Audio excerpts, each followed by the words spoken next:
नमस्कार, प्रभा साक्षी के मन से हेल्दी प्रोग्राम में आप सभी का स्वागत है। आज के समय में तनाव, घबराहट, मूड ऑफ होना या फिर उदासी होना ये एक बहुत ही ज़्यादा कॉमन सिम्टम्स हो गए हैं और इन सिम्टम्स से इंसान एक बार नहीं बल्कि बहुत बार अलग-अलग रीज़न से अपने जीवन में जो है वो दो चार होता है। आज के जीवन का ये डिप्रेशन एक हिस्सा बन चुका है, लेकिन डिप्रेशन एक ऐसी समस्या है जिस पे आज के टाइम भी लोग बहुत ज़्यादा ध्यान नहीं दे पाते। डिप्रेशन में होने के कारण कई बार व्यक्ति का काम, उसका रूटीन सब कुछ बहुत ज़्यादा इफेक्टिव हो जाता है और इससे पीड़ित को ये एहसास भी नहीं रहता कि वो डिप्रेशन से ग्रस्त है। आज हमारे साथ डिप्रेशन जैसे गंभीर मुद्दे पर बात करने के लिए मौजूद है डॉक्टर शिल्पा अग्रवाल, जो चाइल्ड एंड एडोलेसेंट साइकियाट्रिस्ट हैं। डॉक्टर शिल्पा अग्रवाल के पास चाइल्ड एंड यूथ साइकियाट्री में 14 इयर्स का एक्सपीरियंस है। उनके पास जनरल साइकियाट्री समेत मानसिक स्वास्थ्य विषयों से संबंधित कई विषयों में स्पेशलाइजेशन है। आज हम डॉक्टर से जानेंगे डिप्रेशन और इसके कई पहलुओं के बारे में। Welcome to our show doctor. Thank you so much for having me. Ma'am, मेरा पहला जो क्वेश्चन है वो डिप्रेशन से रिलेटेड ही है। डिप्रेशन क्या होता है और ये किसी एक जेंडर को होता है या किसी एक एज ग्रुप को होता है या सोसाइटी में इसका जो इफेक्ट है वो किसी पे भी हो सकता है? आपके पहले भाग का मैं उत्तर दूंगी, डिप्रेशन है क्या? डिप्रेशन एक मानसिक बीमारी है, एक उदासी बने की बीमारी, जिसमें हम सिम्टम्स एक्सपीरियंस करते हैं, जैसे किसी भी काम में मन नहीं लगना, बहुत ही ज़्यादा उदासीपना घर कर जाना, रोने का मन करना, जो काम हम पहले एंजॉय करते थे, बहुत अच्छे से कर पाते थे, वो नहीं कर पाना। मन में अलग-अलग तरीके के विचार आना, जैसे कि खुद को ख़त्म कर देने के विचार आना, या फिर बायोलॉजिकल ड्राइव्स जो होती हैं हमारी, जैसे कि खान-पान में बदलाव आना, सोने में बदलाव आना, एनर्जी लेवल्स चेंज हो जाना। तो जो डिप्रेशन होता है वो एक तरीके की मानसिक बीमारी है, जिसमें एक क्लस्टर ऑफ सिम्पटम्स हम लोग एक्सपीरियंस करते हैं। ये किसी को भी हो सकता है, किसी भी जेंडर में हो सकता है, किसी भी सोशियो इकोनॉमिक स्ट्रैटा में हो सकता है। लेकिन यहाँ पे ये भी जानना ज़रूरी है कि महिलाओं में डिप्रेशन होने के चांसेस जो होते हैं वो 2 गुना ज़्यादा होते हैं मेल्स का कंपैरिजन में। और दूसरी बात ये भी जानना ज़रूरी है कि यंग पीपल में डिप्रेशन होने के चांसेस ज़्यादा होते हैं। जो यंग अडल्ट्स होते हैं 18 टू 24 एज ग्रुप जो होता है वो बहुत वल्नरेबल होता है। जनरली मिड 20 जो होता है वो एवरेज एज होता है जहाँ पे लोग डिप्रेशन एक्सपीरियंस करते हैं। तो ये सोचना कि डिप्रेशन एक पर्टिकुलर ग्रुप में ही हो सकता है या किसी में कोई बिल्कुल उससे प्रिवेंटेड है और उनको डिप्रेशन कभी नहीं हो सकता, ये बिल्कुल गलत है, ये मिथ है, वो किसी को भी हो सकता है। तो आज का जो हमारा मॉडर्न सोसाइटी है, उसमें लोग डिप्रेशन को एक्सेप्ट थोड़ा बहुत तो करने लगे हैं, लेकिन जो लोग हैं वो ये एक्सपेक्ट भी नहीं करते कि उनको स्टेप्स क्या लेने चाहिए डिप्रेशन से। अगर वो ग्रसित है तो उसको ठीक करने के लिए वो क्या-क्या स्टेप्स उठा सकते हैं। तो इसके लिए क्या उन्हें करना चाहिए? तो देखिए, जैसे कि मैंने पहले कहा कि डिप्रेशन किसी को भी हो सकता है, लेकिन उसकी जो प्रेवलेंस रेट्स होती हैं वो मिड 20s में और 20 इयर्स में ज़्यादा रहती है। वो वहाँ पे उस उम्र में ज़्यादा लोग ग्रसित होते हैं डिप्रेशन से। क्या करना चाहिए और whether people are accepting it nowadays और नॉट, ये एक बहुत ही इम्पोर्टेंट क्वेश्चन है, क्योंकि अभी जो एक्सेप्टेंस है किसी भी चीज़ का वो रिलेटेड होता है अवेयरनेस से। अगर हमें किसी भी चीज़ के बारे में जानकारी नहीं होगी तो हमारे लिए उसको एक्सेप्ट करना बहुत मुश्किल होगा। और जितना कम हमारे पास जानकारी होगी, हम लोग उस जानकारी के एब्सेंस में जिन लोगों को ये परेशानी है उनको ऑस्ट्रेसाइज करते जाते हैं। हमें समझ नहीं आता कैसे डील करना है। अगर किसी को डिप्रेशन है और हमें उस बारे में पता नहीं है तो हम कैसे डील करें, हमें नहीं मालूम है, तो हम उनकी तरफ डिस्क्रिमिनेशन करने लग जाते हैं। हम सोचते हैं ये बहुत डिफिकल्ट है हमारे लिए, ये तो हमेशा उदासी में रहता है ये इंसान, हम उसको अवॉइड करने लग जाते हैं, उसको ऑस्ट्रेसाइज करने लग जाते हैं। तो acceptance is related to awareness and knowing how to deal with the situation। ये दोनों चीज़ें बहुत important हैं कि हमारे पास उस चीज़ के बारे में जानकारी होनी चाहिए, प्लस वन स्टेप फर्दर उस जानकारी को हम प्रैक्टिकल बिहेवियर में कैसे ट्रांसलेट करें। तो अगर आप ये सोच रहे हैं कि एक्सेप्ट कोई नहीं कर रहा है तो क्या करें, क्या स्टेप्स उठाएं, I think it is important कि अगर कोई फैमिली मेम्बर एक्सेप्ट नहीं कर रहा है और हमें उसके बारे में पता है, तो एक फ्रैंक डिस्कशन, एक ओपन डिस्कशन होना बहुत ज़रूरी है कि हमने ये आपके स्वभाव में बर्ताव देखा है या जो भी हमने बर्ताव देखा है वो। और दूसरा हमने कहीं पे पढ़ा है या जहाँ पे जो भी उनके जानकारी का सोर्स है कि यहाँ से हमें पता चला है कि ये जो आपके अंदर हम महसूस कर रहे हैं वो हो सकता है कि डिप्रेशन हो। तो क्या हम इसके बारे में बात कर सकते हैं? क्या हम इसके बारे में जाके अपने डॉक्टर से बात कर सकते हैं? क्या हम इसके बारे में जाके किसी मेंटल हेल्थ प्रोफेशनल से बात कर सकते हैं?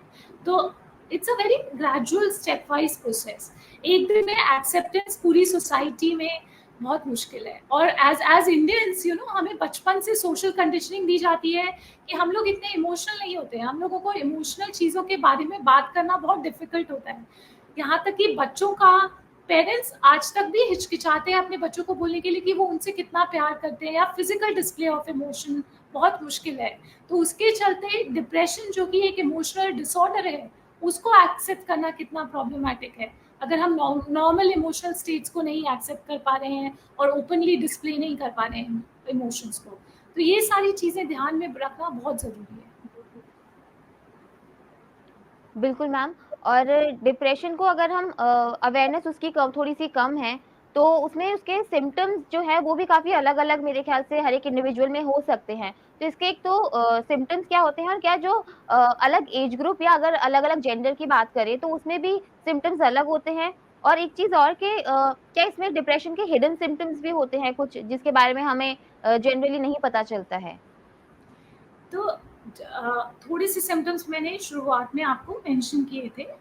उनके अलावा क्या होता है कि जनरली लैक ऑफ स्लीप और लैक ऑफ एपेटाइट, ये सारी चीज़ें हमें देखने को मिलती हैं डिप्रेशन में। बट एडोलेसेंट ग्रुप जो होता है, जो बच्चे होते हैं और एडोलेसेंट्स होते हैं, उसमें हम इसका एक्सट्रीम ऑपोजिट भी देखते हैं। वही डिप्रेशन में अगर हम एडोलेसेंस और चिल्ड्रन की बात करें तो हमें ये भी देखने के लिए मिलता है कि कई बार 16-16 घंटे जो एडोलेसेंस है वो सो सकते हैं अगर वो डिप्रेस्ड हैं, क्योंकि वो बाहर जाके किसी को फेस नहीं करना चाहते हैं तो वो सोते रहते हैं।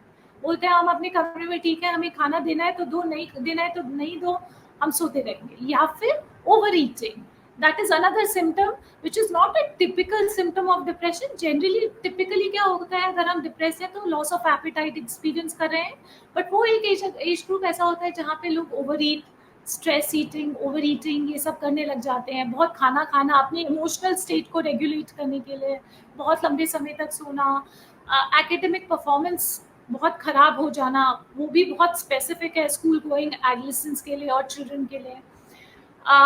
एटिपिकल सिम्टम्स में जो ओल्ड एज है उसमें भी हम लोग काफ़ी एटिपिकल सिम्टम्स हम देख सकते हैं, सिमिलर टू एडोलेसेंस। यही बहुत लंबे समय तक सोना, स्लीप और बहुत खाने रिलेटेड चेंजेस हो जाना, एनर्जी रिलेटेड चेंजेस हो जाना, तो ये सब हमें देखने के लिए मिलता है। तो हिडन सिम्टम्स की जहाँ तक हम बात करें, क्या होता है हिमिका, हिडन सिम्टम्स जब हम बोल रहे हैं तो जनरली माइल्ड से मॉडरेट डिप्रेशन में हमें सिम्टम्स बाहर वालों को इतना ज़्यादा हो सकता है कि नहीं देखने मिले, स्पेशली इन माइल्ड डिप्रेशन, क्योंकि वो सिम्टम्स इतने हैं कि वो किसी तरह से मैनेजेबल हैं। तो लोग जो है अपने आप से बहुत उदासीपना महसूस तो कर रहे हैं, पर बाहर जा रहे हैं तो they are able to put on a mask, वो सबके सामने खुश होने का नाटक कर पा रहे हैं, तो वो सिम्टम्स हिडन रहते हैं। इवन इन मॉडरेट डिप्रेशन काफ़ी बार लोग मैनेज कर लेते हैं किसी तरीके से अपने आप को प्रेजेंटेबल रखना सोसाइटी में और रीजनेबल अमाउंट ऑफ अपना लाइफस्टाइल को कंटिन्यू करना। पर जैसे जैसे सिम्टम्स की सिवेरिटी ज़्यादा होती जाती है, उनके लिए अपने लाइफस्टाइल को कंटिन्यू करना उतना ही मुश्किल होता जाता है। तो हिडन सिम्टम्स हम कहें तो सिम्टम्स सेम होते हैं, पर लोग एक लेवल तक उसको हाइड कर पा रहे हैं, उसको मैनेज कर पा रहे हैं खुद से किसी ना किसी तरीके से, पर उसके बाद फिर उनको वो बियॉन्ड उनके कंट्रोल हो जाता है और फिर बाकी लोगों को समझ आने लगता है कि वो कितना स्ट्रगल कर रहे हैं। बिल्कुल। मैम ये तो हो गए हमारे सिम्पटम्स के बाद जो सब में डिफरेंट होते हैं। इसके अलावा एक बहुत कॉमन टर्म है जो हम लोग अपने लाइफ़स्टाइल में डेली यूज़ करते रहते हैं। एक होता है डिप्रेशन, एक होता है स्ट्रेस और ओवरथिंकिंग। ये जो तीनों टर्म्स हैं ये मुझे लगता है इंटर रिलेटेड होते हैं, इंटरलिंक्ड है कहीं न कहीं। और इसमें जो हम जनरल पब्लिक है, जो आम जनता है, वो कैसे डिफरेंशिएट कर सकती है? क्योंकि बहुत ईज़िली हम बोल देते हैं कि मैं बहुत स्ट्रेस्ड हूँ या मैं बहुत डिप्रेशन हूँ, बहुत कॉमन टर्म्स हो गए हैं आजकल। ये बहुत ही अच्छा सवाल है, क्योंकि हम लोग डिप्रेशन इतना रैंडमली, स्ट्रेस तो ठीक है पर हम डिप्रेशन वर्ड भी इतना रैंडमली यूज करने लग गए हैं रोजमर्रा की जिंदगी में, कि जब हम क्लिनिकल डिप्रेशन की बात करते हैं उसको डिफ्रेंशिएट करना कि एक व्यक्ति जब बोल रहा है मैं बहुत डिप्रेस फील कर रहा हूँ, उसका क्या मतलब है। देखिए, हमें ये जानना जरूरी है कि जब हम डिप्रेशन बीमारी की बात कर रहे हैं, वो और डिप्रेस्ड मूड या स्ट्रेस्ड होना, ये दोनों अलग चीजें हैं। डिप्रेस्ड मूड वो डिप्रेशन का सिम्टम है। स्ट्रेस्ड फील करना वो किसी भी कारण से हो सकता है और वो ज़रूरी नहीं है वो डिप्रेशन का सिम्टम हो। ओवर थिंकिंग डिप्रेशन का सिम्टम हो भी सकता है और हो भी नहीं सकता है। आई डोंट नो, मैंने इसको सिंप्लीफाई किया है और कॉम्प्लिकेट किया है। मैं आपको फिर से बताती हूँ। जो डिप्रेशन होता है उसकी मैनिफेस्टेशन अलग लोगों में अलग तरीके से हो सकती है, लेकिन उसके जो कोर सिम्टम्स हैं वो सिमिलर होते हैं, वो मैंने आपको बता दिए। उदासीपना, बायो ड्राइव्स में चेंजेस, जैसे नींद में चेंज होना, एनर्जी लेवल्स चेंज होना, खाने पीने का जो पैटर्न है उसमें चेंज होना, सेक्स ड्राइव में चेंज होना, ये सारे बायो ड्राइव रिलेटेड चेंजेस। पहले जिन चीज़ों में मन लगता था वो नहीं लग रहा है, किसी चीज़ में खुशी नहीं महसूस हो रही है ना। यहाँ पे एक इम्पॉर्टेंट चीज़ ये है कि ये सारे सिम्टम्स कम से कम 2 हफ्ते के लिए होने चाहिए हमें किसी को डिप्रेशन से डायग्नोज करने के लिए। और ये सारे सिम्टम्स हमारी ज़िंदगी के हर पहलू में नज़र आने चाहिए। और यहाँ पे एक और बात मैं मेंशन करूँगी कि जब हम हर पहलू में दिखाई देनी चाहिए की बात करते हैं, तो काफ़ी बार ना एडोलेसेंस में कुछ हिस्सों में ये सिम्टम्स नहीं दिखाई देते हैं। जनरली पेरेंट्स आके मुझे क्या बोलते हैं, जब ये बच्चा दोस्तों के साथ होता है तो बड़ा खुश नज़र आता है और हमारे सामने ही डिप्रेस्ड होके बैठा रहता है। तो ऐसा हो सकता है कि इवन वो दोस्तों के सामने डिप्रेस्ड हैं, पर वो उनको नहीं दिखा रहे हैं क्योंकि उन्हें उस पीयर ग्रुप में फिट रहना है, उधर रहना है, उनको निकाले जाने का डर है। उन्हें नहीं चाहिए कि उनके दोस्तों को पता चले कि उनके दिमाग में क्या चल रहा है। तो ये एक इम्पॉर्टेंट चीज़ है related to hidden symptoms and atypical symptoms, जो हमने आपसे पहले डिस्कस किया था, राइट। सो ये होता है डिप्रेशन। जब हम बात करते हैं स्ट्रेस की, तो स्ट्रेस एक क्लिनिकल टर्म नहीं है। स्ट्रेस का मतलब है किसी भी चीज से तकलीफ में आना, मानसिक तौर से तकलीफ में आना, बस। अब स्ट्रेसेस कुछ भी हो सकते हैं। मैं नौकरी से, मेरी नौकरी चली गई तो वो मेरे लिए एक स्ट्रेसर है, उसकी वजह से मैं स्ट्रेस्ड हो सकूँ, बट डजंट मीन मैं डिप्रेस्ड हूँ, क्योंकि डिप्रेशन के तो हमारे पास क्राइटेरिया है जिसके अनुसार हम डिप्रेशन डायग्नोज करते हैं। पर एक बात ये भी ध्यान में रखनी पड़ेगी कि हो सकता है कि काफ़ी सारे स्ट्रेसर्स जब एक साथ आ जाते हैं तो डिप्रेसिव एपिसोड जो वनरेबल इंसान है वो एक्सपीरियंस करें। Over thinking on the other hand can be part of my personality. मैं बचपन से ही ओवर थिंक कर रही हूँ, मैं तो हर चीज़ को ओवर थिंक करते जा रही हूँ, तो ये मेरी पर्सनैलिटी का भी हिस्सा हो सकता है। या फिर कई बार अगर वो चेंज है फ्रॉम माई यूजुअल पर्सनैलिटी, मैं बचपन से बिल्कुल लेट बैक रही हूँ, कभी मैंने ओवर थिंक नहीं किया, पर अभी मैं ओवर थिंक करने लग गई हूँ सडनली, और उसके साथ मैं डिप्रेशन के जो क्राइटेरिया हमने मेंशन किया वो सब एक्सपीरियंस कर रही हूँ, तो इसका मतलब है वो ओवर थिंकिंग डिप्रेशन से रिलेटेड है। तो कहने का इसका सार ये है कि स्ट्रेस और ओवर थिंकिंग डिप्रेशन से रिलेटेड हो सकते हैं, पर जस्ट बिकॉज कोई स्ट्रेस फील कर रहा है या कोई ओवर थिंक कर रहा है doesn't mean कि उनको डिप्रेशन है। That needs more assessment to understand कि उनमें डिप्रेशन के वो कोर क्राइटेरिया हैं कि नहीं है। डिप्रेशन के साथ ही एक चीज़ और जुड़ी होती है, वो है सुसाइडल थॉट्स पे मैं बात करूँगी, कि कई बार होता है कि अगर इंसान डिप्रेस्ड है या तो उसके सुसाइडल थॉट्स आने लग जाते हैं, तो क्या ये डिप्रेशन का कोई एक्सट्रीम पॉइंट होता है? और अगर किसी डिप्रेस्ड व्यक्ति को इस तरह के थॉट्स आ रहे हैं, तो उसे हम कैसे प्रिवेंट कर सकते हैं? सी, सुसाइडल थॉट्स सिवियर डिप्रेशन के साथ एसोसिएटेड है। इसके पहले क्वेश्चन में जो आपने बताया स्ट्रेस, ओवरथिंकिंग और डिप्रेशन, ये तीनों अलग हैं, पर at the same time overthinking और stress can be related to depression. Similarly जो सिवियर डिप्रेशन होता है उसके साथ सुसाइडल थॉट्स जुड़े हैं। सो ऐसा नहीं है कि डिप्रेशन बढ़ गया तो हमें सुसाइडल थॉट्स आएंगे ही आएंगे, पर हम ये देखते हैं कि जब इंसान ज़्यादा सिवियर डिप्रेसिव सिम्टम्स एक्सपीरियंस कर रहा होता है उनमें सुसाइडल थॉट्स होने के चांसेस ज़्यादा हो जाते हैं। या अभी सुसाइडल थॉट्स क्या खाली डिप्रेशन में होते हैं? नहीं, ऐसा नहीं है। सुसाइडल थॉट्स डिप्रेशन के अलावा और काफ़ी सारी कंडीशंस हैं जिसमें हो सकते हैं, जैसे कि बॉर्डरलाइन पर्सनालिटी डिसऑर्डर नाम की एक कंडीशन है, जिसमें व्यक्ति को बार बार मरने का विचार आता है, कॉन्स्टेंटली वो मरने के बारे में सोचते रहते हैं, वो अटेम्प्ट करें, ऐसा भी हो सकता है। दूसरी चीज़, एक और इम्पॉर्टेंट चीज़ जो है, वो मरने का विचार can also be unrelated to mental health condition. ऐसा भी हो सकता है कि मुझे कोई मेंटल हेल्थ कंडीशन नहीं है, अभी मेरे पास डिप्रेशन नहीं है या मेरे को बॉर्डरलाइन पर्सनालिटी नहीं है, पर उस समय में मेरी हालत इतनी खराब हो गई है सोशल रीजंस की वजह से कि मेरे पास कोई रास्ता ही नहीं बचा है। जैसे कि हम फार्मर्स का सुसाइड देखते हैं, या हम स्टूडेंट्स में सुसाइड देखते हैं, तो हमें नहीं मालूम है कि वहाँ उनके दिमाग में उस टाइम क्या चल रहा है, वेदर हम लोग क्लिनिकल क्राइटेरिया के हिसाब से उनको डिप्रेशन डायग्नोज कर सकते हैं कि नहीं, या कोई और मेंटल हेल्थ कंडीशन से डायग्नोज कर सकते हैं कि नहीं। पर एक बात तो पक्की है कि उन्होंने अगर इतना एक्सट्रीम स्टेप उठाया है और उनको ये विचार आ रहे थे, तो उनको किसी तरीके की हेल्प की जरूरत थी। Mental health intervention was required, isn't it? अब वो मेंटल हेल्थ इंटरवेंशन, क्योंकि वो उस टाइम पे उनको कोई और रास्ता नहीं समझ आ रहा था, उनको लग रहा था शायद यही करना हमारे लिए बेस्ट है। तो एक चीज इम्पोर्टेंट है कि किसी भी वजह से अगर किसी को मरने का विचार आ रहा है, B it depression, B it personality disorder, या फिर कोई भी सोशल कारण, मरने का विचार जब आए तो उनको वहाँ पे इंटरवेंशन की ज़रूरत बहुत ज़्यादा है। अब वो इंटरवेंशन किस तरीके का होगा? वो इंटरवेंशन सोसाइटल लेवल पे भी होना चाहिए और हेल्थ केयर लेवल पे भी होना चाहिए। सोसाइटल लेवल पे क्या इंटरवेंशन हो सकता है? हमें अवेयर रहना चाहिए, अवेयरनेस जो जिसके बारे में मैं पहले भी बात कर चुकी हूँ और अभी बात कर रही हूँ, अवेयरनेस बहुत इम्पोर्टेंट है। और अ नॉन स्टिग्मेटाइजिंग एटीट्यूड, मतलब उस awareness it should translate into हमें मदद, हमारा attitude towards the other person, अगर किसी को ऐसा है तो हमारा एटीट्यूड शुड बी इनको मदद की ज़रूरत है और हमें इनकी मदद करनी चाहिए, इंस्टेड ऑफ सेइंग कि इनको ऐसे विचार आ रहे हैं तो हम भाग जाते हैं कहीं हम मुसीबत में ना फंस जाए। तो दो एटीट्यूड्स डिफरेंट है, कॉन्ट्रास्टिंग एटीट्यूड्स हैं, एक मदद करने का एटीट्यूड और दूसरा भाग जाने का एटीट्यूड।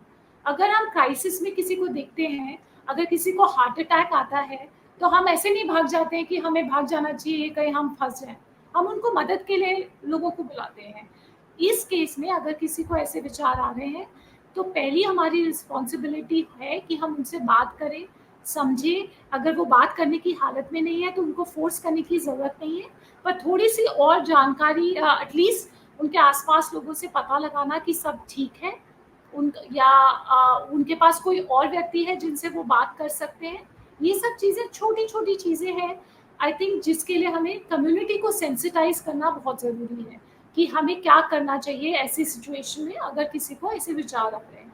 अब हेल्थ केयर लेवल पे प्राइमरी केयर फिजिशियंस, जो जनरल फिजिशियंस होते हैं, जब भी वो यंग पीपल या यंग अडल्ट जिनमें बहुत ज़्यादा बिहेवियरल चेंजेस आ गए हैं, या फिर उनके पेरेंट्स कंप्लेन कर रहे हैं कि स्टडी परफॉर्मेंस, एकेडमिक परफॉर्मेंस में सिग्निफिकेंट फॉल हो गया है, या उन्होंने बहुत सारा वजन लूज कर दिया है, उनके नींद के पैटर्न में बहुत ज़्यादा चेंजेस आ गए हैं, तो जनरल फिजिशियंस को एटलीस्ट थोड़े से क्वेश्चंस पूछ लेने चाहिए ये जानने के लिए कि कहीं उनको डिप्रेशन की बीमारी तो नहीं है, और अगर ऐसा है तो उनको रेफर करना मेंटल हेल्थ प्रोफेशनल के पास, ये एक इम्पॉर्टेंट स्टेप हो जाता है।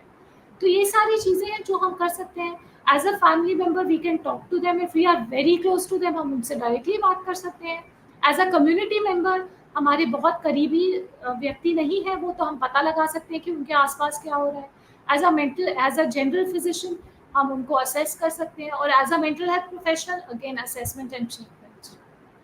डिप्रेशन से जो इफेक्टेड व्यक्ति है, अगर वो बहुत ज्यादा डिप्रेस्ड है या कोई भी चीज उसको इफेक्ट कर रही है, तो हम एक लाइन इंग्लिश में सुनते हैं कि time is the best medicine and it will eventually heal everything. तो क्या ये चीज एक्चुअली में किसी डिप्रेस्ड व्यक्ति के लिए वर्क कर सकती है या सिर्फ एक ये मिथ है? अच्छा, ये बहुत ही इंटरेस्टिंग सवाल है, क्योंकि काफ़ी बार लोग मुझसे पूछते हैं कि हम डिप्रेस्ड हैं, अगर हम कुछ भी नहीं करें तो क्या होगा? कुछ नहीं होगा, वो रेमिट हो जाएगा। सो ये सोचना कि डिप्रेसिव एपिसोड कभी ठीक नहीं होगा बिना इंटरवेंशन के गलत है। हम लोग इंटरवेंशन क्यों देते हैं किसी व्यक्ति को जब डिप्रेस्ड होता है? एक तो वो बहुत सफ़र कर रहा होता है वो सारे सिम्पटम्स से, दूसरा वो रोज़मर्रा की ज़िंदगी ठीक से नहीं जी पा रहा है। तो हम इंटरवीन करके वो डिप्रेशन का जो ड्यूरेशन है उसको कम कर रहे हैं।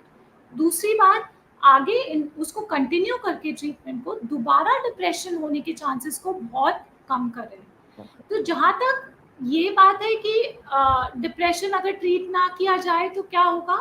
ये होगा कि सफ़रिंग ज़्यादा हो जाएगी और वो एक्सट्रीम ज़्यादा भी हो जाता है, सिवियरिटी भी बढ़ सकती है और और तरीके के सिम्पटम्स भी पिक्चर में आ सकते हैं। Obviously after a while time के बाद चांसेस है कि वो रेमिट भी हो जाए डिप्रेसिव एपिसोड, बट इतना सफ़रिंग, सिवियरिटी और वो सब, whether it is worth it? Of course not. अगर हम उसको ऐसे छोड़ दें तो वो ये तो अगर हम नेशनल फैमिली हेल्थ सर्वे की बात करें 2015 में, तो हर 100 लोगों में 5 इंडियंस डिप्रेस्ड थे जिनको ट्रीटमेंट की आवश्यकता थी। तो दैट्स अ ह्यूज नंबर। बिल्कुल सही बात है कि मतलब हमारे यहाँ पे अभी भी वही जो हमने सबसे पहले बात करी थी कि सोसाइटी में डिप्रेशन को लेके उतनी ज़्यादा अवेयरनेस आज के टाइम पे भी नहीं है। तो एक चीज़ ये भी होती है कि हमें दूसरों के बारे में पता चल जाता है, लेकिन अगर किसी इंडिविजुअल को खुद में डिप्रेशन को डायग्नोज़ करना है, तो वो हम कैसे कर सकते हैं? और अगर किसी को पता है कि वो डिप्रेस्ड है या स्ट्रेस्ड है, कुछ भी उसे प्रॉब्लम हो रही है, मेंटल इश्यू हो रहा है, तो क्या वो घरवालों की हेल्प ले सकता है? और कई बार होता है कि घर से सपोर्ट नहीं मिलता या घर में ही माहौल टेंशन वाला हो जाता है कि मेरी वजह से घर में परेशान हो जाएँगे लोग, तो इस प्रॉब्लम से कैसे डील कर सकते हैं? देखिए, मैंने एक पेशेंट हेल्थ क्वेश्चनेयर करके एक सिंपल क्वेश्चनेयर है जिसमें 9 क्वेश्चंस हैं डिप्रेशन से रिलेटेड और उसमें 0 से 3 का मार्किंग है। तो वो एक क्वेश्चनेयर बहुत ही ईज़िली अवेलेबल है ऑनलाइन, हिंदी भाषा में भी अवेलेबल है और काफ़ी सारे इंडियन लैंग्वेजेस में अवेलेबल है। उसका लिंक मैं आपके साथ शेयर करूँगी जो आप व्यूअर्स के लिए डाल सकते हैं इस वीडियो में। तो अगर वो ऑनलाइन जाएँ और वो अपने आप को असेस करें, उन्हें पता चल जाएगा कि वो डिप्रेशन से ग्रसित हैं कि नहीं हैं। नाउ ये ऐसा फुल प्रूफ डायग्नोसिस नहीं है, ये जान लें, ये सिर्फ एक स्क्रीनिंग इंस्ट्रूमेंट है, जिसका मतलब है ये अंदाज़ा दे सकता है आपको कि आप डिप्रेस्ड हो सकते हैं। उसके आगे फॉर एग्ज़ाम्पल अगर आप 10 के ऊपर उसमें स्कोर कर रहे हैं, तो आपका डिप्रेशन का लेवल मॉडरेट हो सकता है, अगर 20 के ऊपर है तो सिवियर हो सकता है। आपको जाके उसके आगे मेंटल हेल्थ प्रोफेशनल से डिस्कस करना पड़ेगा, जो आपने उसमें सिम्पटम्स पाए हैं। और दूसरी बात है कि अगर उसके अलावा भी सिम्पटम्स हैं कुछ और, तो वो भी आपको डिस्कस करने पड़ेंगे। एक ये बात हो गई है। दूसरी बात आपने बोला कि हमने खुद को तो डायग्नोज़ कर लिया और हमें पता चल गया हमें डिप्रेशन है, हमने हेल्प भी सीखी, घरवालों का सपोर्ट नहीं मिल रहा है। तो एक ही चीज़ है जानना कि घरवाले क्यों नहीं सपोर्ट कर रहे हैं। जनरली हमारे मैं चाइल्ड एंड एडोलेसेंट साइकियाट्रिस्ट हूँ, मैं यंग पीपल को देखती हूँ।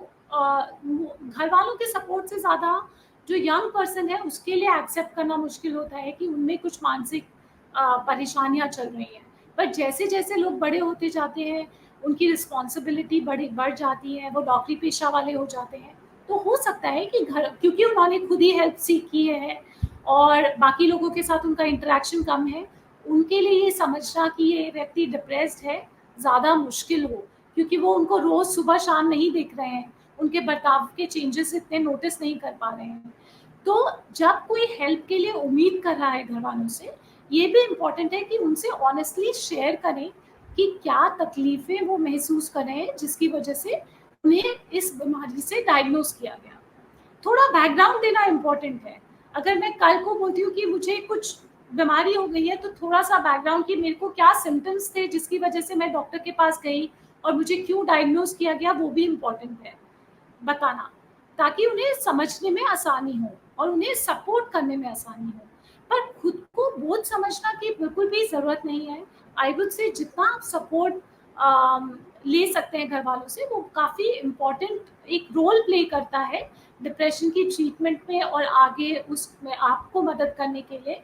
अगर वो नहीं सपोर्ट कर रहे हैं और आपको लग रहा है आप उन पे बोझ हो जाएँगे बात करके, तो भी इट इज़ वर्थ ट्राइंग। आप उनसे एक बार बात करके देखिए। हमारा फ्रैक्चर हो जाता है, कई बार हमें 6 हफ्ते के लिए बेड रिडन हो जाते हैं। तो हम लोग उस टाइम पे तो कभी नहीं सोचते कि हम लोग बोझ बन गए हैं फैमिली मेंबर्स पे। जस्ट बिकॉज़ ये एक मेंटल हेल्थ इश्यू है जो इतना एविडेंट नहीं है, उन पेशेंट के पास कुछ दिखाने के लिए नहीं है, एक्स-रे की मेरी हड्डी टूट गई है या मेरे दिमाग में कुछ प्रॉब्लम है, उसके उसका काउंटर पार्ट डज़न्ट मीन कि इसकी सिवियरिटी और इसमें जो वो एक्सपीरियंस करें वो तकलीफ कम है। ऐसा बिल्कुल भी नहीं सोचना चाहिए किसी को भी। As a society again we have a long way to go जिसमें डिप्रेशन की अवेयरनेस आए, बट इट इज़ इम्पॉर्टेंट कि ये सब चीज़ें हम ध्यान में रखें कि social support is very important. Family members से हमें बात करने के लिए झिझकना नहीं चाहिए, उनके ऊपर छोड़ देना चाहिए कि वो क्या रिएक्ट कर रहे हैं, कैसे रिएक्ट कर रहे हैं। जस्ट अज्यूम करके कि वो हमें बोझ समझने लगेंगे, हम नहीं बात करें, ये बिल्कुल गलत है। ऐसा मत कीजिए।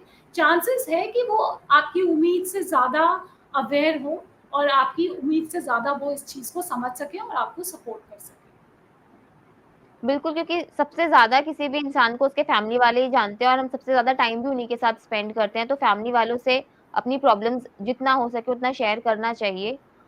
और इसके अलावा एक और टॉपिक है कि अगर हम फीमेल्स की बात करें या फिर फैमिली में कई बारी होता है कि सिर्फ़ एक सिंगल अर्निंग व्यक्ति है, कि एक ही इंसान है जो कमा रहा है और अगर ऐसे किसी इंसान को डिप्रेशन हो गया, तो उसको बहुत ज़्यादा सेल्फ डाउट हो जाते हैं, वो आत्मग्लानि से भर जाता है कि मुझे कुछ हो गया तो कैसे मेरी फैमिली चलेगी?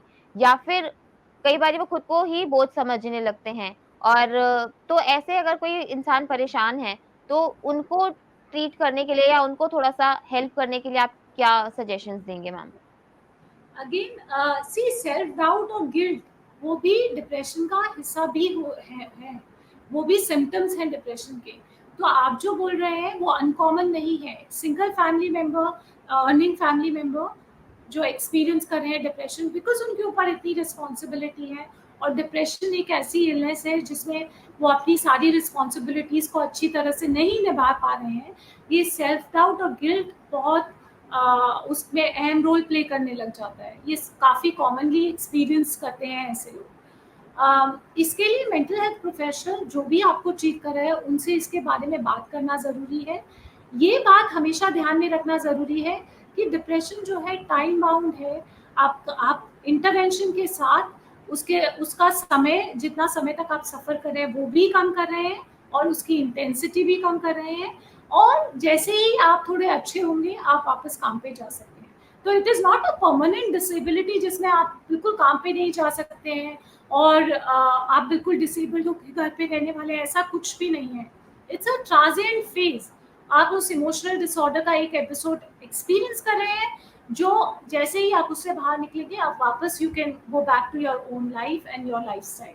और also it is a gradual process. ऐसा नहीं है कि सडनली आपने एक दिन डिप्रेशन एक्सपीरियंस कर किया और 4 हफ्ते के बाद आप उठे और आपका डिप्रेशन गायब हो गया, नहीं। तो थोड़ा-थोड़ा करके आपके जैसे-जैसे सिम्पटम्स कम होते जाते हैं, आपको असेस करना पड़ता है रेगुलरली कि कितना काम आप कर पा रहे हैं। अगर आप थोड़ा काम लेके अच्छी तरह से कर पा रहे हैं, तो ग्रेजुअली उसको इंक्रीज़ करते जाना। क्योंकि एक इम्पॉर्टेंट चीज़ डिप्रेशन में ये भी है कि एक्टिविटी शेड्यूलिंग, अपना एक शेड्यूल को मेंटेन करना, रूटीन मेंटेन करना, रेगुलर एक्सरसाइज करना, बाहर जाना, ये सारी चीज़ें हैं जो डिप्रेशन के अगेंस्ट प्रोटेक्ट करती हैं और उसके ट्रीटमेंट में भी हेल्प करती हैं। तो डिप्रेशन है तो डज़न्ट मीन कि आपको घर पे बैठ के लेट के जैसे पुराने ज़माने में गुरुदत्त की मूवीज़ होती थी वैसे आपको रोते रहना है, देखते रहना है, प्लीज़ ऐसा मत कीजिए। अपने आप को आप डेफ़िनिटली आप सफ़र कर रहे हैं, आप मेंटल हेल्थ प्रोफेशनल से डिस्कस कीजिए, थोड़ा असेस कीजिए रेगुलरली एट रेगुलर इंटरवल्स कि आप क्या-क्या काम कर पा रहे हैं और अपनी क्षमता के अनुसार उसको बढ़ाते जाइए। बिल्कुल, thank you so much ma'am, आपने हमारे साथ आज आप जुड़े और आई होप कि आपने डिप्रेशन से जो भी रिलेटेड बातें करी हैं, वो हमारे व्यूअर्स को बहुत ज़्यादा इन्फॉर्मेटिव लगी होंगी और अगर कोई डिप्रेशन से ग्रसित है तो उसको वो बहुत ज़्यादा बेनिफिट देंगी। हमारे दर्शक अपने आस-पास के लोगों के डिप्रेशन से भी बाहर निकालने में मदद कर सकेंगे। आज के लिए इतना ही। मेंटल हेल्थ से जुड़ी और जानकारी पाने के लिए देखते रहें हमारा स्पेशल प्रोग्राम मन से healthy. Thank you so much for having me. अगर आप भी लेना चाहते हैं देश दुनिया की तमाम जानकारी तो आज ही सब्सक्राइब करें हमारे चैनल को। साथ ही नीचे दिए बेल आइकन को जरूर दबाएं ताकि हर अपडेट आप तक पहुंच सके।